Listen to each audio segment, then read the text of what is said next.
Universal basic income is something that everyone has been talking about ever since the tech bros started saying that their next generation AIs will make everyone useless. Except them, of course. In all seriousness, the fact of the matter is that AI will disrupt many existing jobs.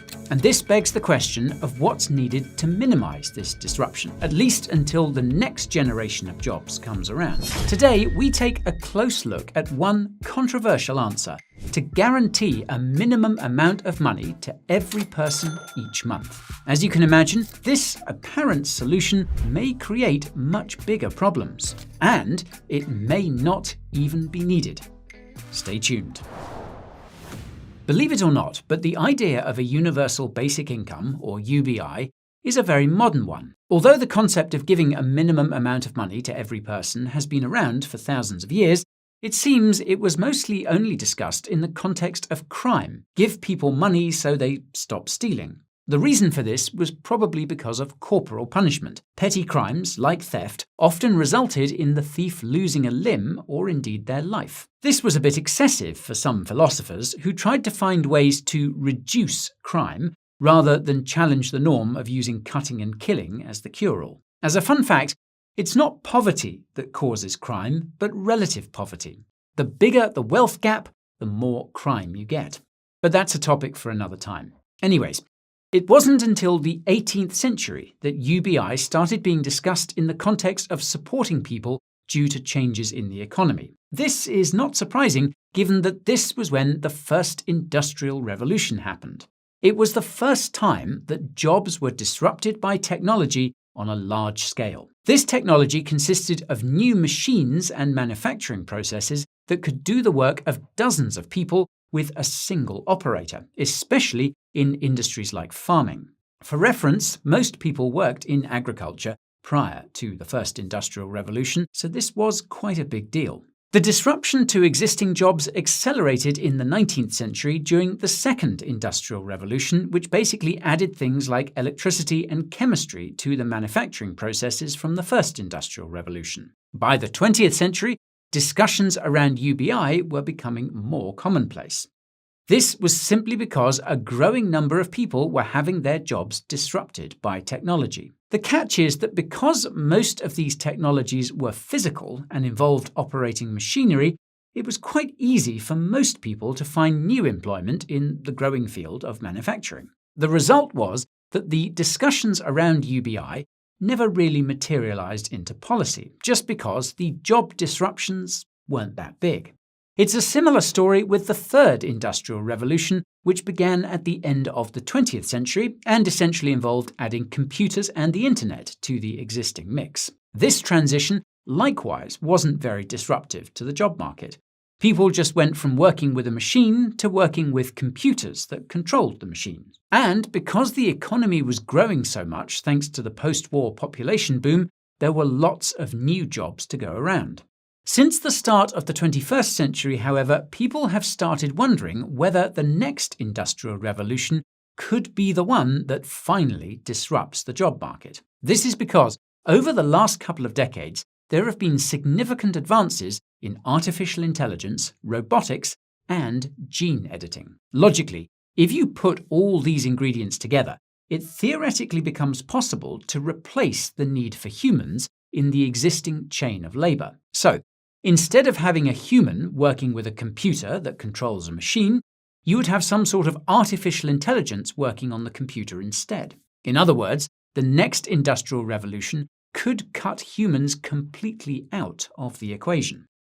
Obviously, this next industrial revolution is being referred to as the fourth industrial revolution, and there's been lots of debate about whether it's begun and what it consists of. As you may know, Klaus Schwab, the now former chairman of the World Economic Forum, is, or was, the one steering this revolution. For those unfamiliar, the World Economic Forum, or WEF, consists of the world's most powerful individuals and institutions, ranging from presidents to megacorporations. The WEF's version of the Fourth Industrial Revolution effectively involves replacing us plebs with perfectly obedient androids. This makes the WEF's version of the Fourth Industrial Revolution inherently anti-human. But, well, that's also a topic for another time.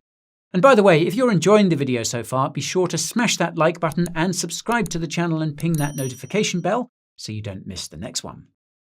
Apologies for the interruption, folks, but if you're looking to get the very best information about altcoins and become part of the most welcoming community in crypto, then we have just the place for you. The Coin Bureau Club is where you can find our unrivaled altcoin reviews. Every week we cover a different low-cap altcoin project, and these reviews are the best in the business. No one digs as deep as we do into these projects, and we share all the info we find with our members. There's tons more besides our reviews though. You'll also get access to our exclusive research feed where I and other key Coin Bureau team members share alpha, our thoughts on the market, and more in real time. You'll get to see what we all hold in our portfolios, and there's an exclusive members Discord as well.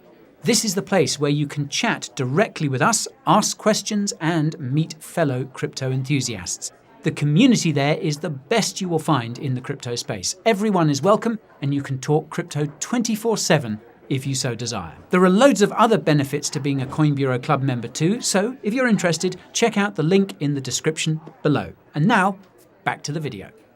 Now, regardless of what entities like the WEF want the fourth industrial revolution to be, the fact of the matter is that it is coming in some capacity. That's because artificial intelligence, robotics, and gene editing will continue to evolve, and this will eventually disrupt the economy along with our jobs.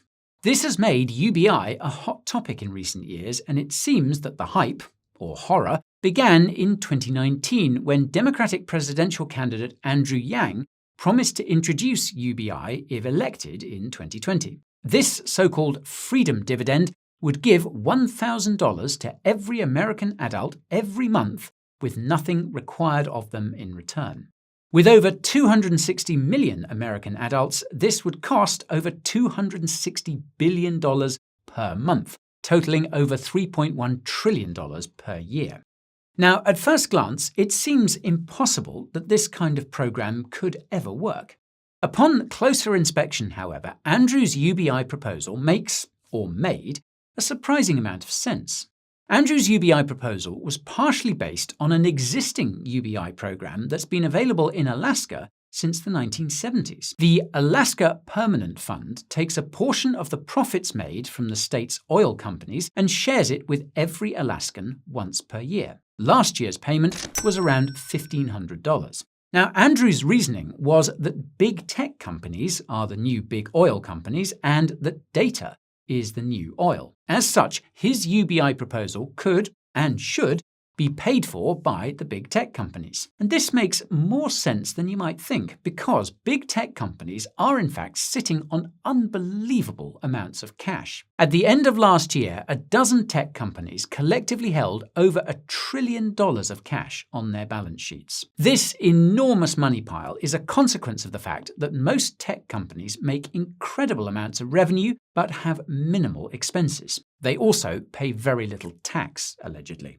Now, fortunately or unfortunately, this $1 trillion cash pile would only be enough to sustain Andrew's Freedom Dividend program for a few months, and that's assuming all of it was somehow taxed. Even so, it highlights the fact that a very small group of people are reaping most of the profits of technology. Moreover, it underscores the fact that this group is going to become even smaller and even wealthier as technological advancement continues. And funnily enough, this is something that OpenAI CEO Sam Altman has been saying for years, and it's why he's been supportive of UBI as one possible solution. The funny thing about Sam's approach to UBI is that he believes it could be paid for by creating an AI which can generate profits, be it by trading or otherwise, and then sharing these profits with everyone. Realistically, though, whoever develops this AI would probably keep those profits for themselves. I mean, that's literally what's been happening with all this AI stuff so far.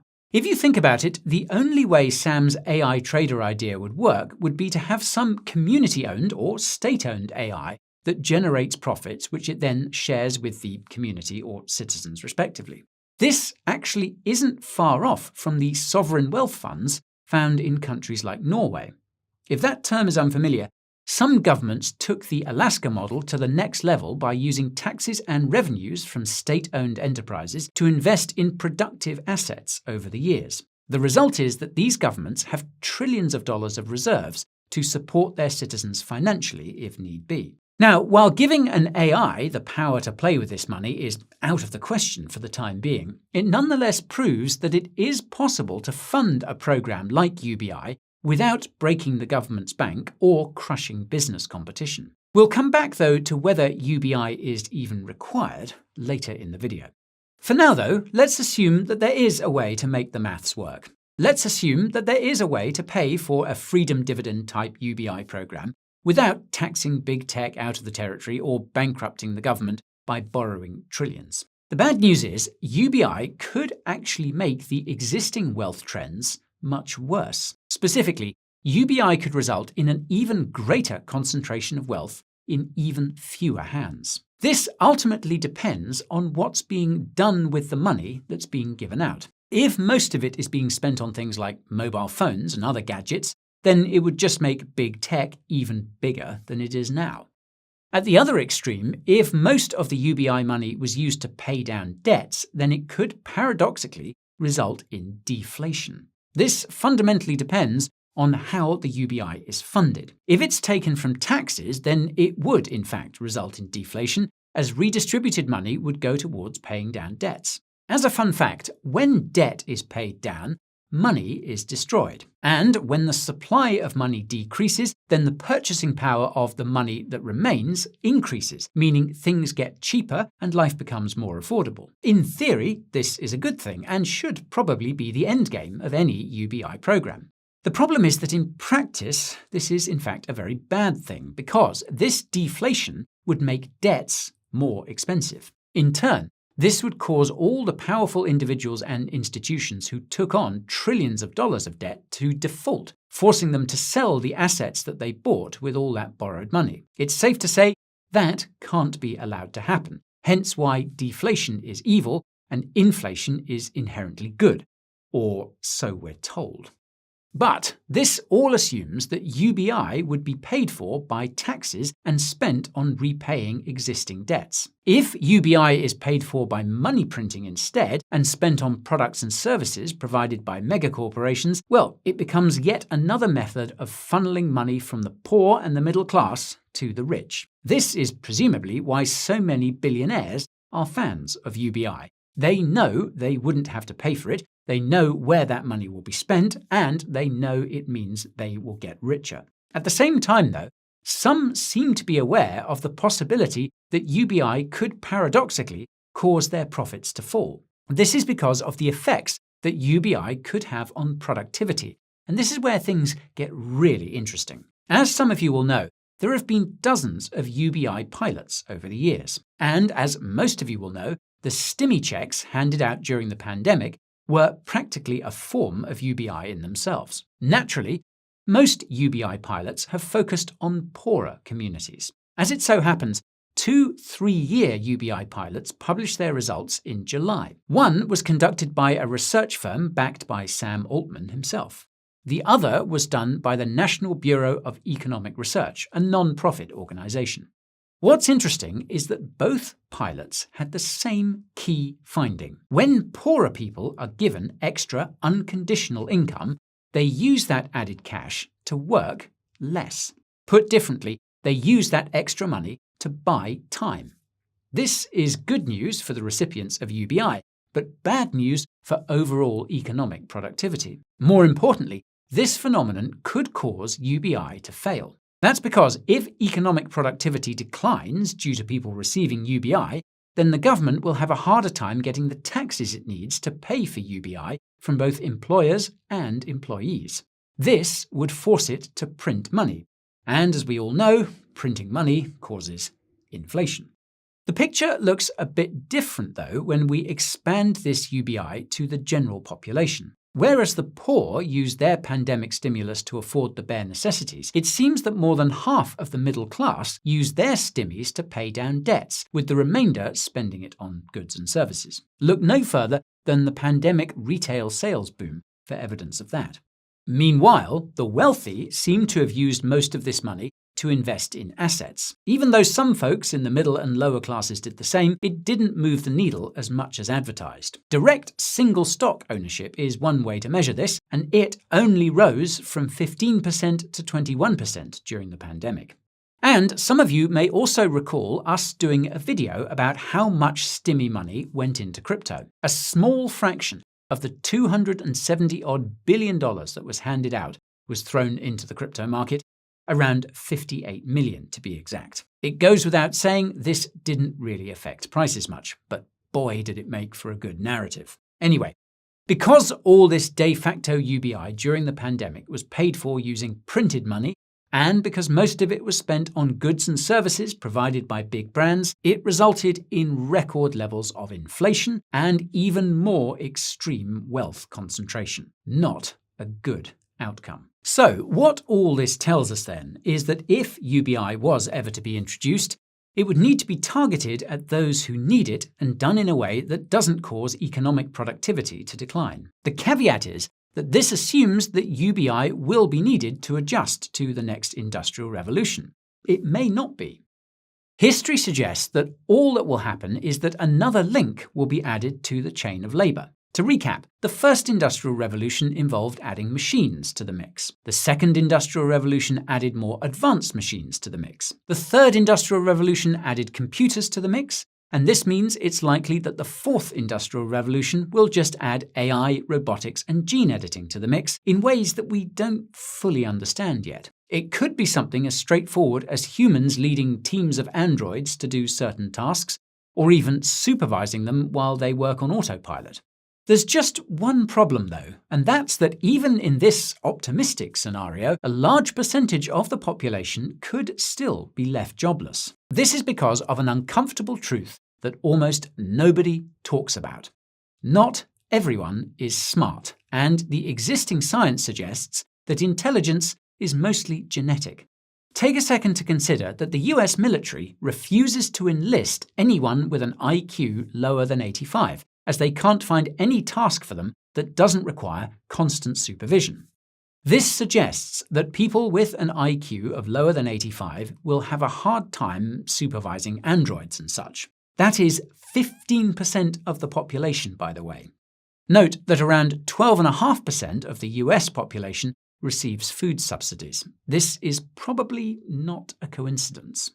In terms of raw numbers, that's tens of millions of people who will struggle to find work as jobs become more complex. Believe it or not, though, the bigger problem is that the population is declining. Besides the fact that fewer people means less production and consumption, fewer people also means fewer smart people overall. This means fewer people who can work the next generation of jobs. As entertaining and terrifying as it is to think about robots replacing humans, it probably won't happen in our lifetime. This means that the fourth industrial revolution may simultaneously result in millions of people losing their jobs and there being millions of open positions that few people have the cognitive capacity to fill. The silver lining is that advancements in gene editing could make it possible to increase intelligence. But this would simultaneously open the Pandora's box of genetic engineering, a box that many would argue has already been opened. In case you missed the news, back in 2019, a Chinese scientist was arrested for trying to edit the genes of babies so that they would be resistant to illnesses like HIV.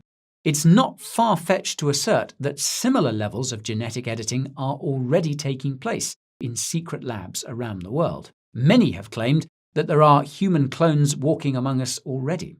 It would be crazy if the fourth industrial revolution ended up being driven by genetics instead of AI and robots. And yet it would somehow be exponentially saner than the idea that some AI-enabled robots are going to take all our jobs. Not only that, but it would probably be exponentially cheaper and easier to genetically modify current and future humans than create an army of advanced AI robots from scratch. As a cherry on top, there would also be no need for UBI because everyone would be able to work any job. The problem, though, is that this would also be exponentially more terrifying as the long-term consequences of this genetic engineering are completely unknown. Never mind the possibility that it could be used by the elites to ensure total control of the population at the genetic level, something they would love to be able to do. The most terrifying part of all, though, would be the fact that many of us would rush to get our genes spliced the moment the technology became available. Those of us who refuse could find ourselves falling further behind economically and socially, creating a truly new dimension of existential issues. For what it's worth, though, recent technological advancements have shown that the upper echelons of society aren't keen to share the spoils with the average person. This unwillingness could ensure the dystopian fourth industrial revolution they dream of never occurs, which could, at the end of the day, be good news. And that is the end of today's video. So, if you learned something new, smash that like button to let us know. If you want to keep learning, then subscribe to the channel and ping that notification bell. And if you want to help others learn about the nuances of UBI, then be sure to share this video with them. As always, thank you for watching, and I will see you in the next one. This is Guy, signing off.